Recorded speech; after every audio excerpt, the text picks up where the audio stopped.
So when's your next trip out of the Bay Area? Are you in the Bay Area for a while? I have a trip to Denver socially next week, which I'm looking forward to. And then I'm headed to the London office March 21st to the 29th. So a lot of travel. Yeah, looking forward to being with the team there. We've done a bunch of hiring. So I've got new global leaders that I want to meet with, as well as the team's expanded over there. So this will be my second trip over, but the team's definitely in different shape than when I went about 2 quarters ago. So looking forward to it. Cool. Yeah. For everyone just joining, we're going to get started in just a couple of minutes, give folks a little bit of time to join. So feel free to get settled, get comfortable.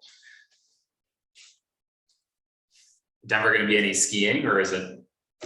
No skiing, just a significant birthday of a friend Nice. that we're getting together and celebrating her. So I've only gotten to the slopes once this year, got to Tahoe early in the season, made it to Park City early in February, but it was such a short trip. It wasn't worth it to ski, at least the way I ski.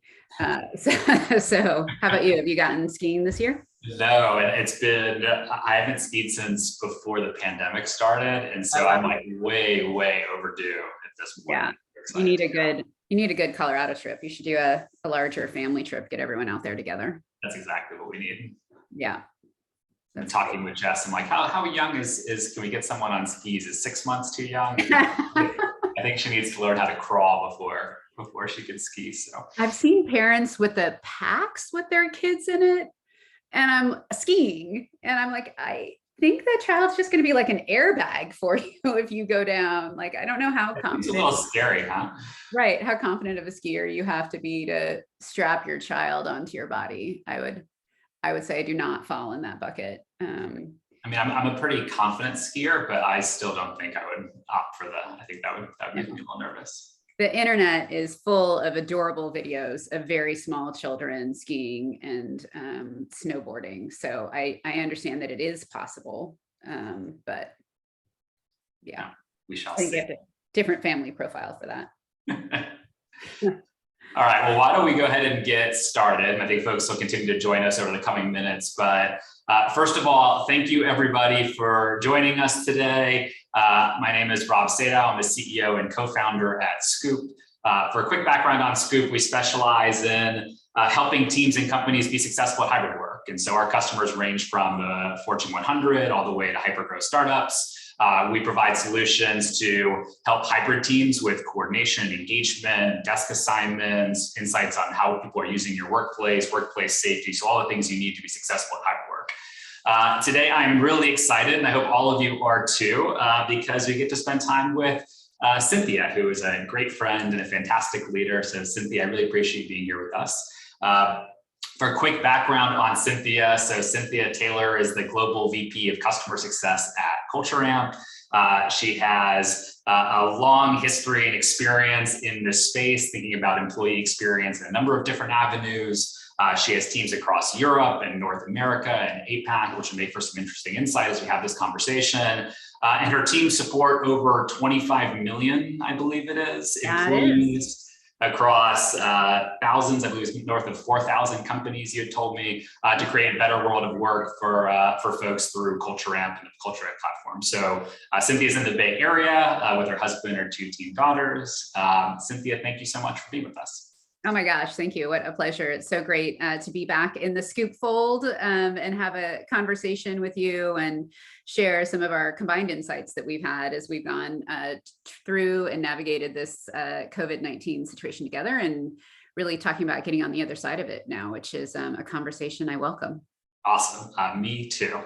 So maybe just a couple of housekeeping notes for everyone before we dig in. So first of all, we're going to cover a bunch of different topics. We'll talk about hybrid work. We'll talk about engagement in this new world, but also really want to know what questions and topics are top of mind for everybody participating. And so if you look at the bottom of your screen, the Zoom screen, you should see a Q&A link. You can submit questions through that Q&A window as they're kind of like relevant, or when I can kind of like pop them in, I'll make sure to kind of like lump those into the conversation so that you can get Cynthia's perspective. We can discuss a little bit on those.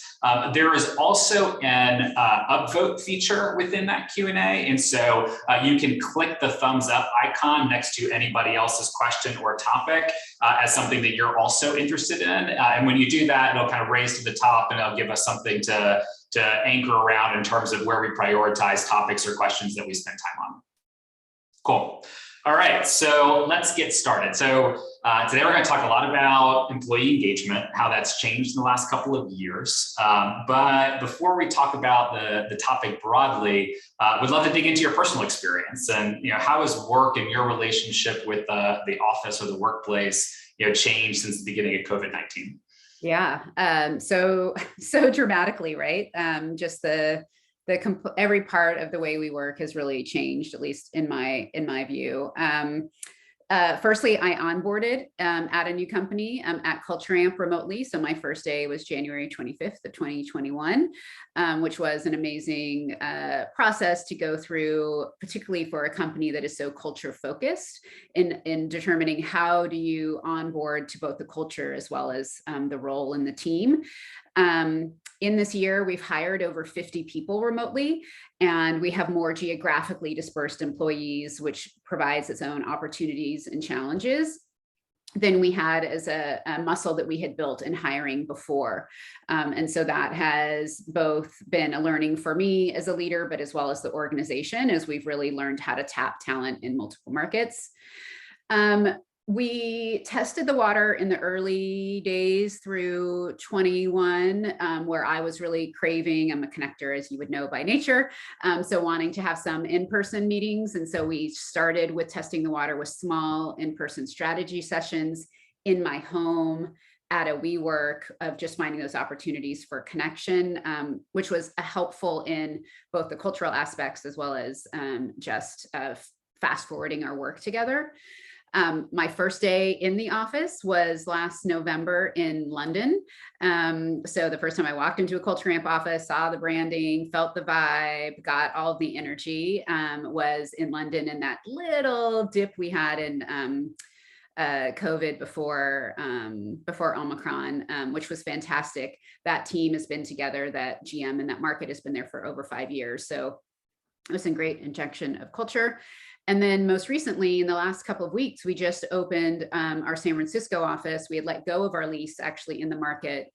We've settled in on having a permanent WeWork space for Culture Amp to really watch and observe our team behavior. And so I've gone in there a couple times, which has been great. But really now the office is wherever my laptop is, which is good and bad. Yeah, and it's so interesting to think about that, right? Just the change in offices and what space you lease and where you work. One of the things I know we both believe, and we've talked about quite a bit, is the way that we think about work, in particular where you work, has changed, permanently as a result of the pandemic. And so, what are you seeing in Culture Amp's work and research when it comes to where people will work in the future? Yeah, I think changed for good, for sure, is like the phrase. I know the first day I went into the office, it wasn't the best experience that I had hoped for in San Francisco, and I was like, oh my gosh, I think we broke it. Like, how do we get back to how we worked before and how we felt about going into the office? So I'll point to some of the research that we've done throughout COVID-19. Culture Amp as a platform and an employee experience platform created a survey template that our customers could use. And they launched surveys specific to the pandemic specifically about remote working. And then we've collected all of those individual responses, which there were over 100,000 of them, to really get some insights. And so I'll share those with you. Sorry, I'm going to read it off a little bit so I make sure I get it right. But we have about 90% of employees saying that they would benefit from some element of remote working in the future, right? So that they understand that they've been productive today and that they know that they could be productive later. And so they want to stay in that space. And our data shows that 85% of them believe they do their work as effectively in a remote workplace as they did before, and less than half of them saying that they actually want to return to the workplace. I think the piece that I find really interesting is about how we think about performance of high impact organizations.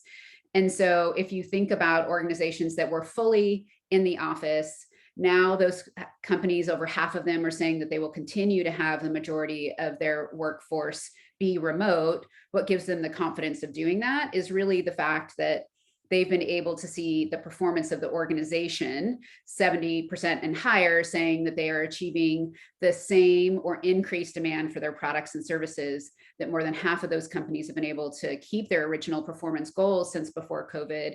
And so we've got actually synergy instead of these things working away from each other. Maybe historically employees wanted to be home, employers wanted them to be in the workplace. Now we have that coming together of folks saying, okay, we know our team can be productive. We actually have more demand. We're doing better, and we know we can hit our goals. And so how do we now move forward and allow that shift to happen? Yeah, makes a lot of sense. And it sounds like there's kind of this combination of factors, which we're seeing and experiencing as well, which is, one, I think companies feeling like they've been able to continue to be productive through the pandemic, right? And the other is, a mix of kind of employee sentiment, right, in terms of wanting to have that increased flexibility. And, as a result, we see similar data, right, around 80% plus of organizations expecting to be, hybrid in some capacity, kind of on a go-forward basis. Yeah, perfectly aligned. And so, when you think about that, there's a pretty seismic shift in employee experience when you think about going from an environment that's, for most organizations entirely office driven to something that's more hybridized. What are some of the key changes you're seeing to employee experience with companies that are shifting toward, hybrid work or more distributed remote work? Yeah, it feels like it'd be easier on making a list of like what's the same versus like what's changed, because it's so foundational, right? Like where to start. I recall you and I having these conversations as well, particularly through COVID and so many of the challenges that came through with Black Lives Matter moments and all of those that happened through 2020 overall. And, before COVID was the dominating force in our lives, the boundaries of the employee experience were really clearly defined. Like everything that happened in the office was the organization's responsibility. And everything that happened outside the office was the employee's responsibility. And that was very clearly defined. And the organizational culture was really defined predominantly by in-person dynamics. How could we get people into the office, and all of the process and systems that we had set up, the way the desks were configured, the way we had floors worked out, all of that was about getting us in person. And so now we have this shift to remote and hybrid environments, which is important to define kind of what those feel like.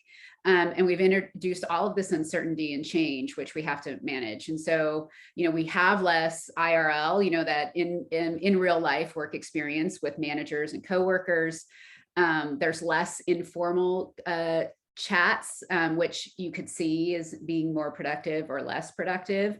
And we have many more employees who have to build in time, particularly in the darkest days of COVID, where we were managing personal responsibilities, caregiving, homeschooling, sourdough tending, dog walking of our newly adopted pets, right? So like what that work day looks like and how we manage it without the commute to put bookends around it has really changed us. And so I think all of these changes have really created new expectations that we have to work through between employees and organizational leaders and HR teams to really evaluate what is the best way to proceed. You can't go with assumptions that everyone is on the same page or thinking about the same things. You have to really draw out those expectations. Yeah, it makes a lot of sense. And it sounds like with those changes, which as you mentioned, are probably more changes than things that stayed the same. There's probably both benefits and some challenges, right, that emerge from that. And so let's start with more on the benefits side. What are some of the advantages or positives that employers and teams are seeing with some of that shift in employee experience? Yeah, I think the easy ones that many people will point to is increased productivity, right? That they feel like they can really focus when they're at work. We can fit in more Zoom calls back to back, for better or worse, than we could when we were in the office. That improved work-life balance. I can, go fill my bird feeder if I wanted to in the middle of the day, or take a break for lunch, and reduce costs. I've started going into the city a couple of days a week, and I'm watching those BART costs like add up, and I'm like, dang, that wasn't something I had before. And as I mentioned, our data really points to the majority of companies that we've talked to feel like they're seeing the same goals, accomplishments that their team is having, and they're seeing increased demand. And so that's really a benefit that employers are seeing and employees are seeing, and being able to do great work and see great outcomes. And as an employee, of course, one of my favorite benefits is the location independence. So my office is wherever my laptop is. I've worked in Palm Springs, I've worked in Costa Rica, I've worked in Denver. Like, all of those are things that were not really an option. It would take a lot of logistics before. And then as a hiring manager, I love the opportunity of hiring in other markets. I just did an onboarding session for new campers, is what we call our employees, new campers this morning. And we have hubs. So the language has already changed. People are talking about which hub that they're associated with. So talking about, I'm from the San Francisco hub or the New York hub, but they're living in Atlanta, they're living in Chicago, they're living in Austin. All of these markets are places where we couldn't hire from before, that now are bringing this really rich, diverse, and capable workforce to us that we just couldn't tap before.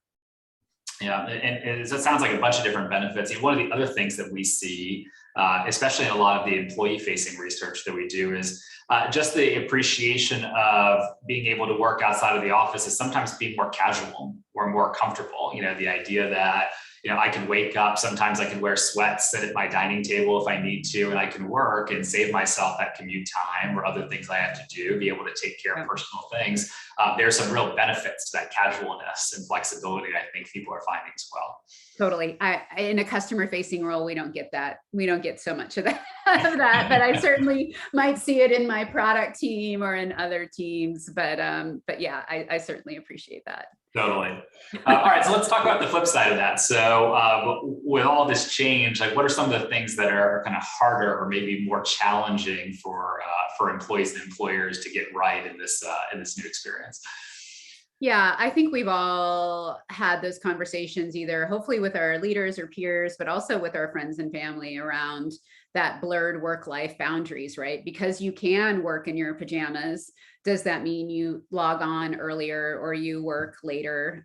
You know, my laptop in the evenings is on the kitchen counter while making dinner. I realized when I commuted a couple times to the city recently, I don't fire up my laptop when I come in, and I have about 90 minutes that I focus on the family when I come in the evenings, which is when the change really made me realize that maybe that work-life balance is maybe more unbalanced than I really thought it was. There's also the mental health changes, like the employee isolation that can happen.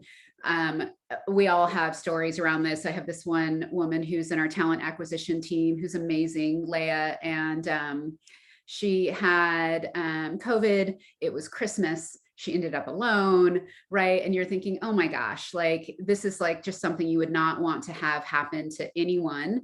And yet the work is still continuing, right? So how do you manage the mental health challenges and the isolation that some folks can end up in, either living independently or just within their own family group? And then there's the communication and collaboration challenges, that misaligned kind of team performance perspective. What does good look like when we can't see each other? How do you know and have that trust between each other that the work is getting done when you only have these really direct online moments where you're having one single conversation around a topic and you don't have the ability to see the texture and fabric of people's work the way we could in the office? So there are definitely positives and negatives, and it's really being that conscious around what both bring you. Yeah, and it's interesting you talk about that, and it's interesting both for the employee, but also just how do you think about the role of the manager, or the role of the company shifting, to meet some of those new environments, those new situations. And so obviously, based on what you shared, and we're seeing the same thing, we're in a very different world, when it comes to how do you think about your employees and what's positive for them, how do you engage them, and where they might be challenged. So when you're talking with Culture Amp customers or other folks around the first steps that a company can take, or the first steps that a people manager can take to start to enhance that employee experience for hybrid folks or remote folks, what are those first things that you advocate? Yeah, it's it's not so often when you talk about change, you think about like a process or a tool that creates the change, but really I think the best place to start is in conversation, is about being honest about the circumstances at hand and what that looks like from the lens of the employee and what it looks like as your lens as their manager. At Culture Amp, we call them your mentor. One of our core values at Culture Amp is the courage to be vulnerable. And we talk about this a ton. It has gotten a lot of focus. It is a well-worn value at this point. And I really think it's about organizations and managers identifying what they expect and the challenges with remote and hybrid work will be. So whether it is someone as an employee drawing a line of like, I won't turn my camera on in the morning, or I'm going to take that meeting from my Peloton, or I've got a kid on my lap because daycare is closed, right? Having that conversation ahead of time about what is important and identifying what the expectations are on both sides are super important. And then really these strategies, once you have them in place, will allow you to have that positive experience you're both hoping for, that your employees are hoping for and that you're hoping for them, as well as for your own experience as a manager. And that being honest and vulnerable really what about the challenges that remote and hybrid work brings is not always everyone's ideal. And so like, what does that mean? And what does that look like? And then how do you start solving that together so you really have a safe and productive space to move forward from with that aligned conversation, that truly honest conversation? Yeah.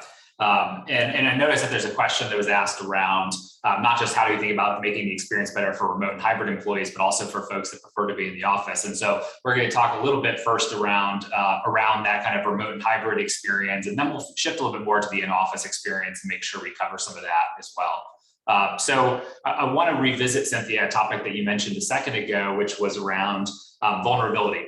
And the importance of vulnerability. It's something you and I have talked about a lot over the years. And so one topic that I know that you talk about and Culture Amp talks about is psychological capital.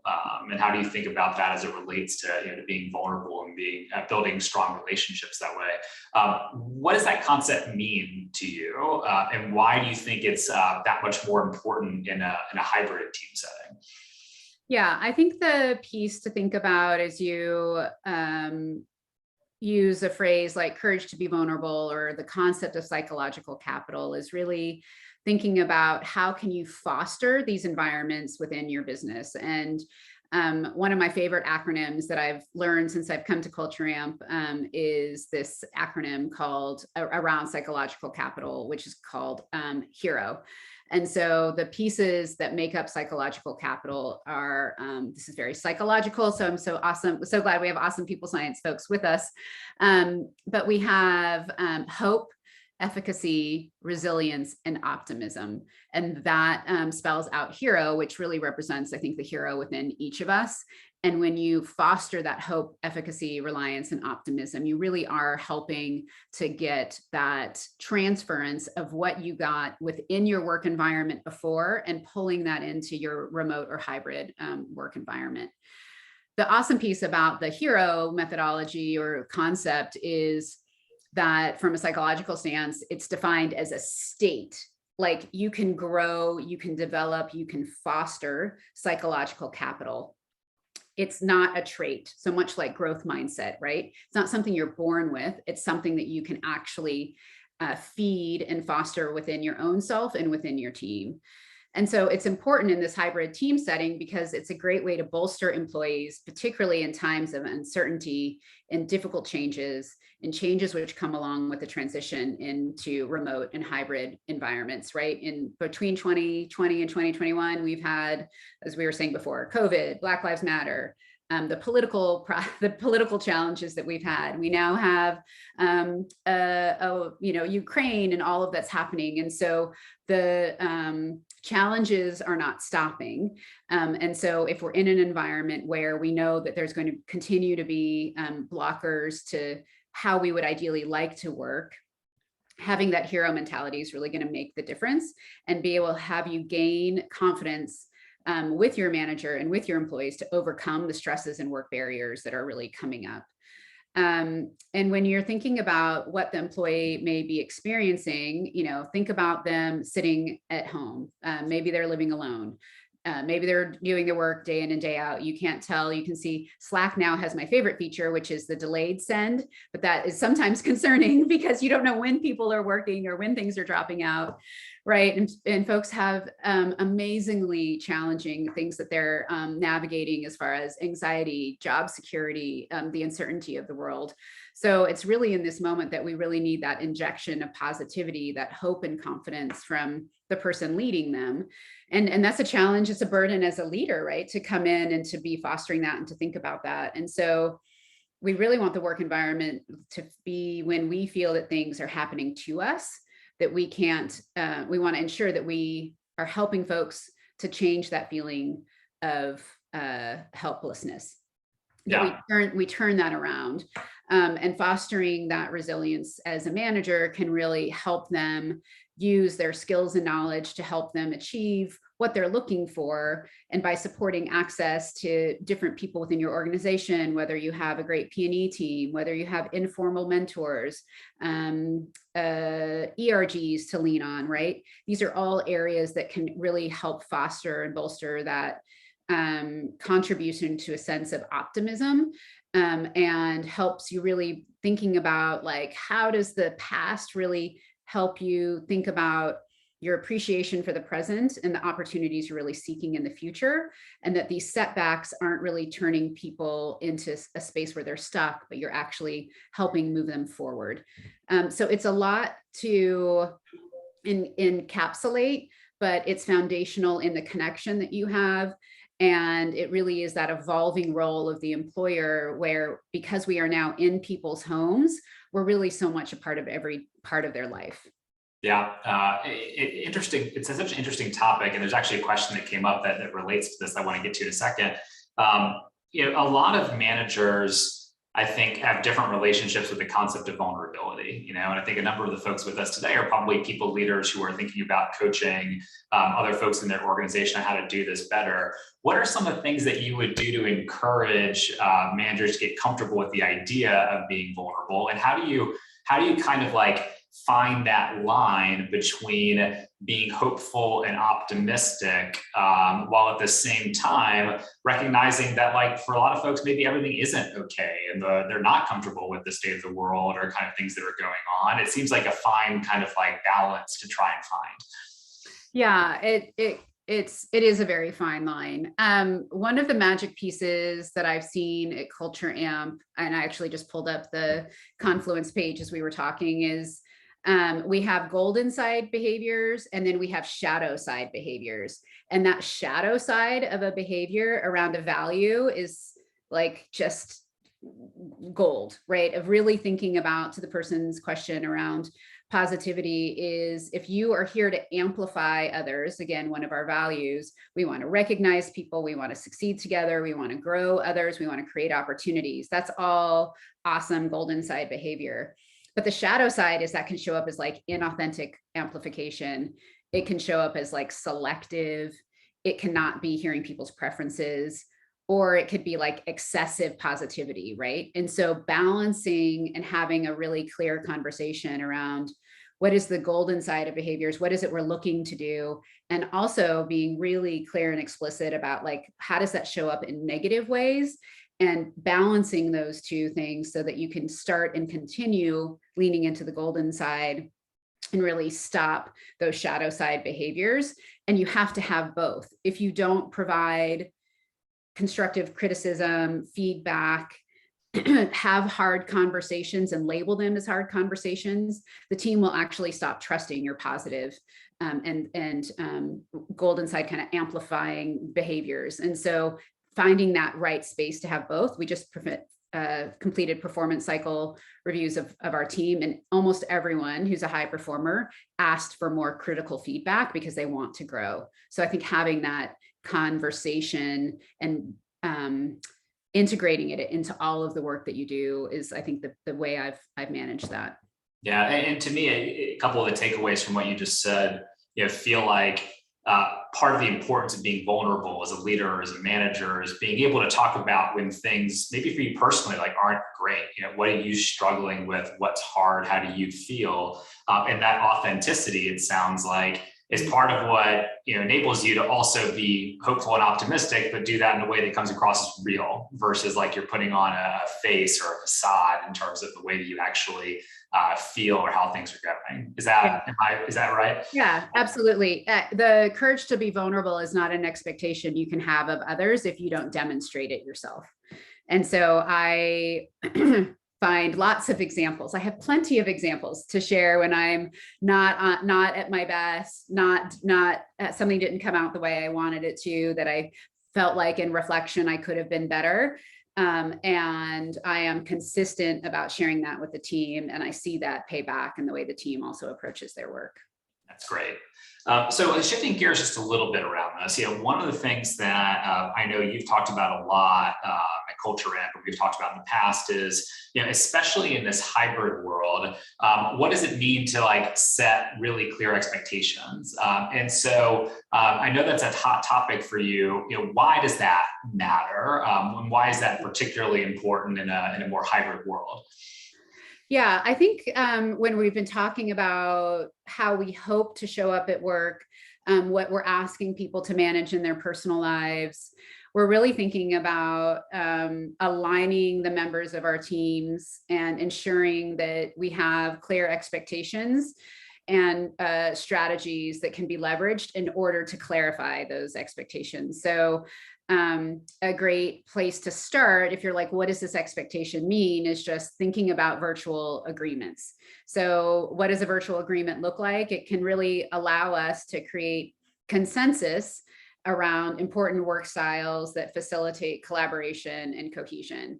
And your agreement really depends on your environment. I know we've got folks here who have people going into the office as well as people who are working remotely. And so you need to be very clear about what those minimum expectations are around progress reporting, communication methods, responsiveness, work hours and flexibility. Do we have start and stop times? Do we not? An emergency contact method. Are you always on? Can I text you or not? That's interesting. At Culture Amp, we're not like a text culture. So that's like an interesting boundary that I found.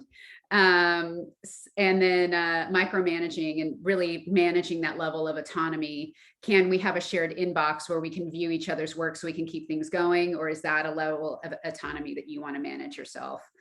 And so working through these communication norms will really help then align your expectations. You can have that same language and keep a consistent flow of communication going.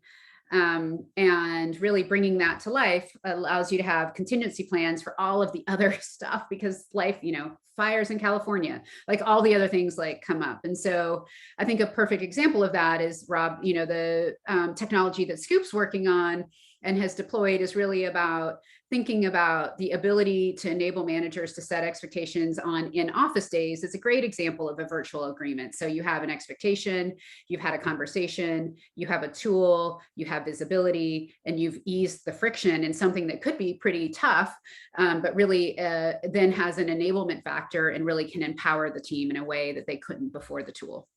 Yeah, no, I appreciate that. And it's such an interesting topic, right, around expectations. And part of why I think this is so important, and I totally agree with the way you framed it, is if I take a step back, hybrid work broadly is so much about starting to treat your employees more like adults, right? Where there is this perspective prior to the pandemic where for a lot of companies, if you weren't in the office, people thought, okay, well, what is that person doing? Are they working, right? And I think the pandemic has taught people that actually people can be quite productive when you can't see them and they're still getting their stuff done. And so what does it mean to have a more adult-like relationship with your employee base? And part of that is around being able to communicate clearly, as you were discussing, and set clear expectations, be able to deliver on that, even when you're not with each other face-to-face, maybe all the time.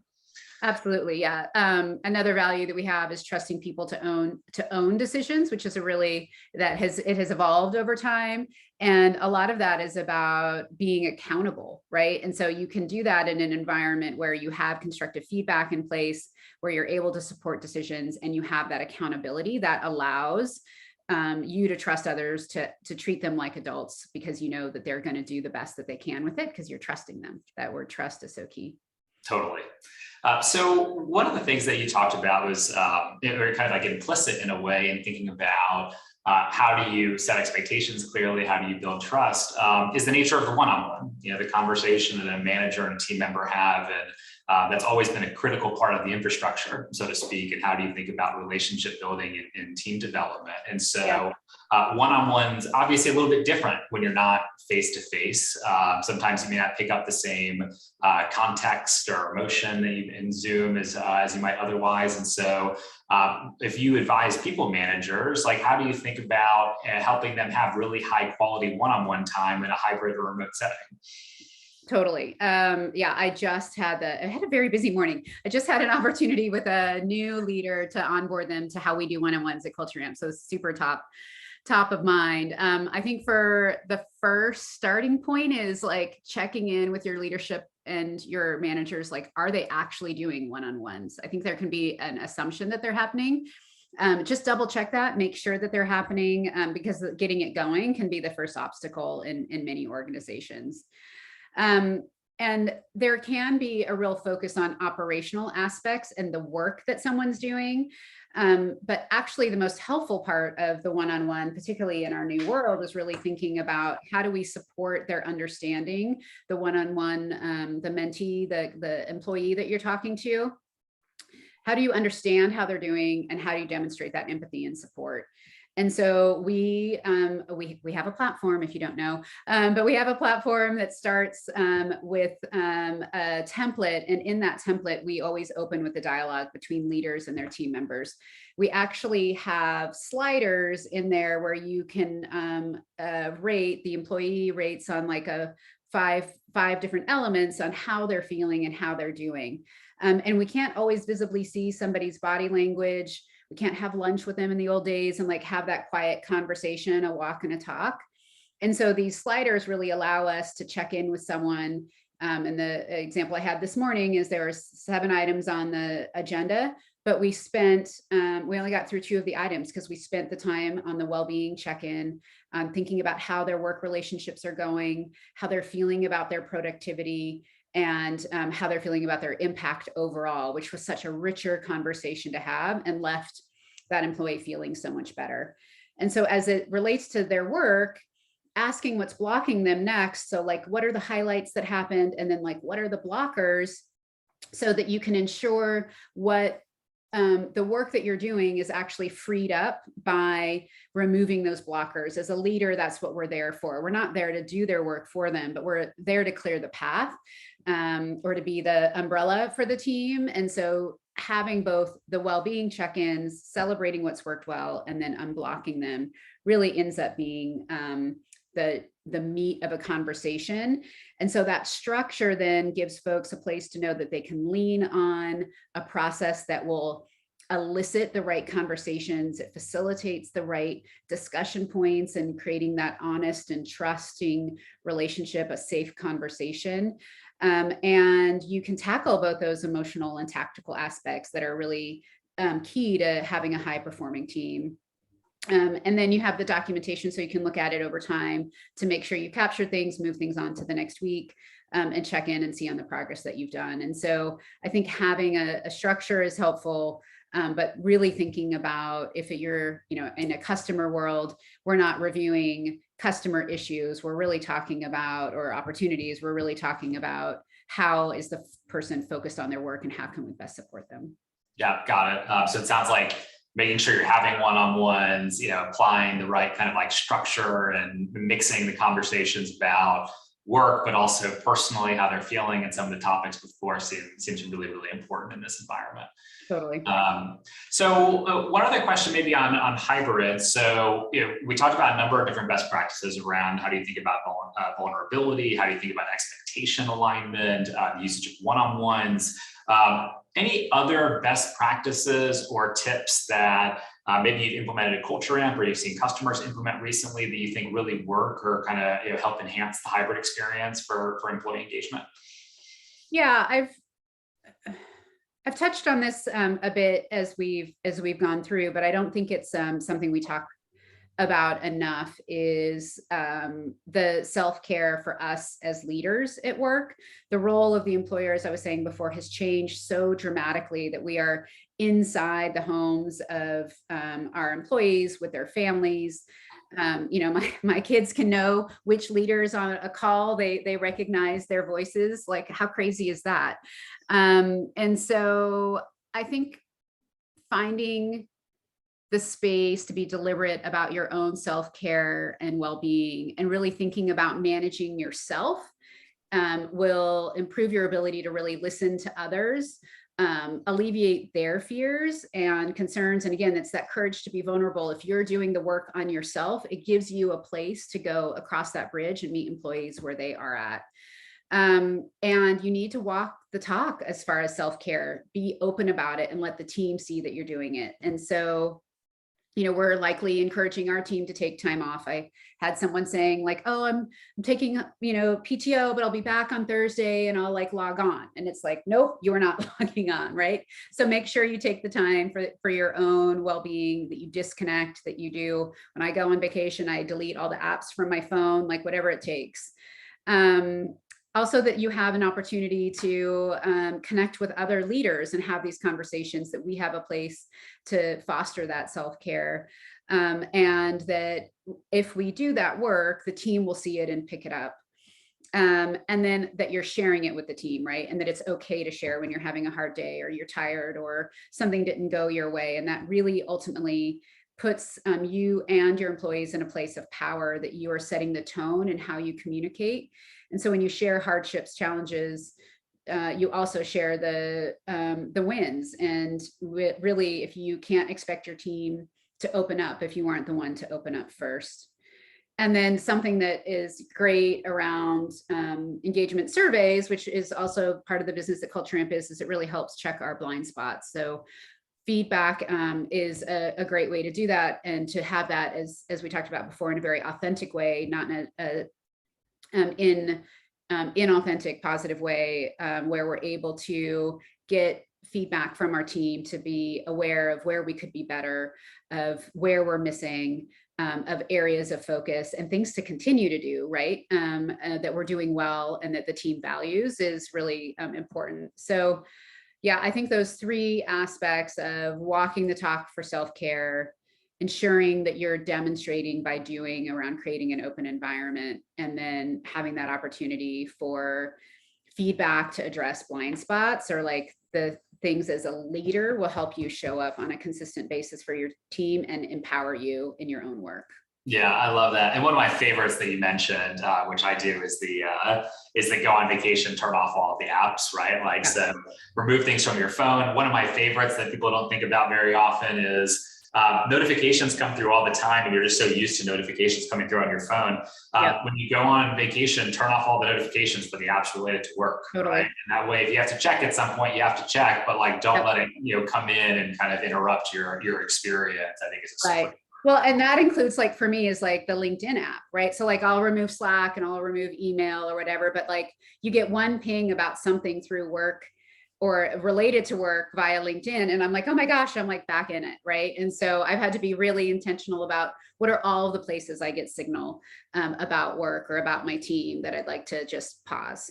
Yeah, that's great. So this is a good opportunity, I think, to go back to one of the questions that was raised in the Q&A around, so we talked a lot about hybrid and improving employee engagement and the experience in hybrid setting. What about for the folks that are kind of like going into the office maybe all the time, or as part of hybrid frequently? Like, how do you deliver really great, in workplace experience for folks when it's hybrid? Yeah, I do not have the magic answer to this. It's something I'm really struggling with right now as a leader. And I happened to be in New York last week, happened to have do a subway ride with one of our people scientists, and was talking about this very topic. And I think one of the things that's interesting is to think about, like, what is the definition of what your team is doing? So like, are you fully in person and co-located? So you are truly trying to get all of your employees working in a shared physical location. Kind of sounds like the old days, right? Which all of your systems and processes are set up for that. There's office first, which means we're trying to get people there where we can. hybrid or flexible work, right? So your policies and practices need to assume varying proportions of your employees are co-located at some time, but also always remote. Then you have fully remote and remote first. And so I was struggling with like, how do I have equality for all of my campers, all of the team members? And as I pointed out before, I've chosen to hire in all of these different markets. So by its nature, I have now made the decision, whether it was strategic or not, that I am going to be a hybrid flexible workspace. I am never going to be able, except for milestone moments, to get everyone in an office first. And that drives every policy and every way that I communicate going forward. And so for the person who asked the question is, if you are in the office and your role is specifically focused that way, having that conversation with your leadership and your peers around really which way of these workings are we defining ourselves, and then drawing out the policies and practices that are the infrastructure, the framework to support that, and have that really intentional conversation. Because I think we're all thinking we understand what we need, but until you really draw it out and define what your objective is, you're not going to get to the answers around how to maximize that opportunity of your way of working. Yeah, it's a great answer and really, really good points. And when you think about that, the topic we were just covering, right, in terms of how do you think about the workplace and the relationship between where work gets done and all the different elements of hybrid we discussed, I have to imagine a lot of folks that are listening or part of this discussion are thinking about like, how do we implement? Like, where do I even go look to go start to get some of this done? And so what kind of software or what kind of tooling do you think that companies should be adopting in order to help in some of these areas? Yeah. So there's a range of software and tools that are out there. And I've seen and talked to friends and peers who've started at new companies, particularly during COVID, and canvas sort of how their companies are solving this. And I hear everything from a good old Google Doc or Word template, which does a reasonably good job. It is a starting place, right? To purpose-built platforms like Culture Amp that have a platform solution. And then there's pinpoint solutions solving specific points of friction, similar to what Scoop is doing. And so I think it actually is going to take an ecosystem of tools to meet the evolving needs of our businesses. And so, with this platform that we have, for those of you who are not familiar with Culture Amp, we are the world's leading people and culture platform. We have two core ideas. One is that we help drive the culture of our organization by helping you collect and understand the most important parts of employee feedback and are able to action that around engagement, well-being, and diversity and inclusion. And second, that organizations, for them to thrive, we really need to have the individuals within that organization have access to that data. And so the performance aspect also drives the platform. And so when you get all of this together, it allows for employees to be engaged, goal directed, and aligned for one-on-ones, as an example. When you think about a specific tool like Scoop and integrating that with Slack and a Google Calendar, then you're really making a specific aspect of the day-to-day work come together in thinking about coordinating the office day, about meeting with teams and using all of that at once. And so whether you're using Slack or other scheduling methodologies, you have platforms, companies, teams who are really thinking about how do we reduce the friction and optimize the experience to make this transition back to the office, which I think we're all really in the midst of. Yeah, I think that's well put. And it kind of goes back to the question that was asked before too, which is, one of the things that we find in terms of creating better experiences for folks that are coming into the office is remembering why people go into the office in the first place. And what we've found from talking to lots and lots of organizations and teams and people is there are two dominant reasons that people like to go into the office. One is generally for collaboration with specific people or team members who they want to meet with to get work done. And the other is for social, right? To be around certain people that they like or their teams, they can grab coffee or lunch or go to happy hour. And a huge part of that is actually knowing who's planning on working where, right? So it actually feels like a good decision to go into the workplace. And so that's something that we really focus on at Scoop, is making sure that we make it easy and embedded to figure out who's working where, and for managers to set those expectations and for teams to collaborate, so you can get the most out of the office and get the most out of your time in a hybrid environment. Yeah, it completely changes the way you work in the office. I went to the San Francisco office the first day it opened because I'm that kind of person, right? I'll be there and I'll show up and I'll like do the thing. And then I spent the entire day on Zoom and it like killed me. Like I was like, I didn't get any of the good stuff. I didn't use the environment. I was like, that was a terrible day. And it just opened up my mind, right? Like the days I go into the office, I have to work completely differently. And that intentionality and maybe having a few of the like bad days will help train us real quick in how to like move that forward. But it is truly game changing. Yeah. So maybe a couple questions to wrap up some of the topics. Yeah. So, one, I imagine that different companies and different folks who are joining us today are in different stages of their journey here. Some folks may be really early to hybrid work and some may be further along. For those folks that are pretty early, maybe just reopening offices, just thinking about policies, things like that, what are some of the very first steps if you say, hey, here's the first thing I would do in order to help them kind of start down their hybrid transition and employee engagement efforts? What would you suggest? Yeah, it's, I mean, I think this is so palpable for everyone right now. I think I know more people who are starting to go into the office than staying at home at this point. So like we're all navigating this. And so I think there's several challenges you'll face along that journey. Knowing that you will have challenges and that it is a journey is probably a good starting point.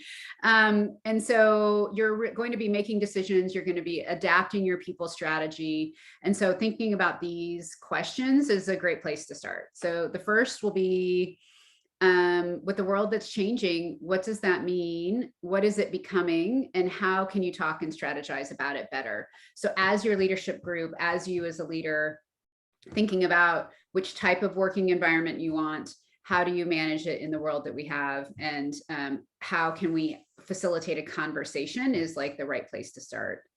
And then really thinking about, okay, I want to remain a high performing team.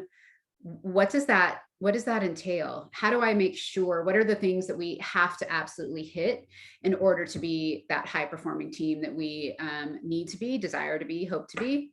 And then lastly, really thinking about making sure that your employees want to come along for the ride. How do you hold on to that critical talent and keep turnover and all of those costs that come with turnover to a minimum? And so when you think about these three areas of what is the reality of the world we're in, how do I remain the high performing team I want to be, and how do I bring my team along the journey, that will really help reduce those friction points that may come in and help you have a strategy and build that strategy in managing this post-pandemic world. It's really essential to pinpoint what those adoption benefits are for the organization, win the hearts and minds, and so that you are bringing those folks through a change management process and that you're getting the outcomes that you want by bringing them along in the process with you. Awesome.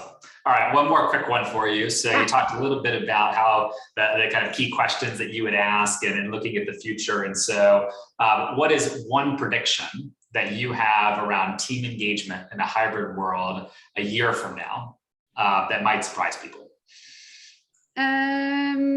So I think like the irony of all of this is that we say hybrid and we think hybrid means flexibility, but I actually think it's a misnomer. I actually think the ironic thing is that when and where you have employees to have full choice of where they spend their time and where they're going to be and when they work, is that we actually need more structure, which is not something that we had all planned on. We thought we could like let the rubber band go and it would fly wherever and we would still be okay.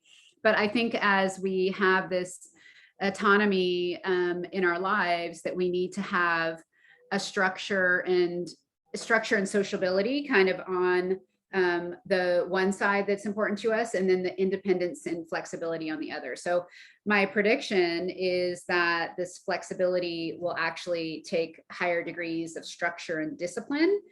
And so thinking about how you foster an environment both with tools, processes, and ways of working that provide that structure that's needed in order to facilitate our work. Thinking about how anonymity also requires vulnerability, and that companies that get their culture right will be the ones that see the highest rates of engagement and performance. If you get like number 1 and 2 right, you'll be thrilled with the outcomes of number 3. Cool. All right, I guess we will find out over the next 12 months. Yeah. All right. So just a few things to close with. Number 1, I want to extend a huge thank you to you, Cynthia. It's always a pleasure to chat. I hope everyone enjoyed this conversation. Your insights on hybrid work and team engagement are always spot on and super valuable. 2 other quick things. 1, as I mentioned at the start, at Scoop, we specialize in this area and enabling hybrid teams to coordinate their work, set expectations, do some of the things that we talked about to drive stronger engagement. For those of you with Slack and Google Calendar, Scoop's also fully embedded into those areas. So Scoop lives where you work to make it super easy. We'd love to speak with you, learn more about your organization, see if we can be helpful. So a couple things to do there. 1, if you're not a Scoop customer, but you're interested in learning a little bit more, you can go to our website at takescoop.com, TAKESCOOP.com, and you can book a demo, see the platform. 2, if easier, you can email us at business@takescoop.com and we'll schedule a time to chat. And then lastly, we are also launching soon a brand new free product for managers and their teams to save time and stress coordinating in-office days. And so if you would be interested in having a team at your company test it out, you can also email us at business@takescoop.com and we'll see if we can get you set up. So that's all we got. Thank you again, Cynthia. And I hope everyone has a great rest of the day. Love the conversation. Thanks so much, Rob. All right, take care. Bye.